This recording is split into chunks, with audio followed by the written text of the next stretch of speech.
अस्सलाम वालेकुम। क्या नाम है आपका भाई साहब? मेरा नाम मोहम्मद अवैस खान है। मोहम्मद अवैस खान। Yes, ओ, आप तो पठान हो? या बिल्कुल पठान हूँ, इंडिया से हूँ मैं।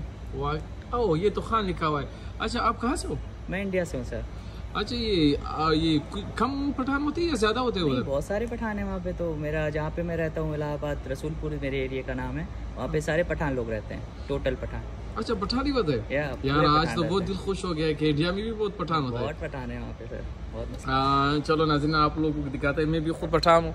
अभी ये एमिरेट्स लॉन्च है, हम इसके मोहम्मद अवैस खान से मुलाकात हुई है। ये कह रहे हैं कि वहाँ पे इंडिया में बहुत से पठान हैं। यकीनन बहुत खुशी हुई है क्योंकि पठान बहुत फैली हुई कौम है, हर जगह में आबाद है। बस इसके साथ मिल गए तो बहुत खुशी हुई है। क्या मैसेज देना चाहते हो अवैस भाई पठानों को? क्या मैसेज देना चाहता हूँ, बस माशाल्लाह किसी की नज़र ना लगे, बस ऐसे ही फैलते रहें। अच्छा, मेहरबानी है।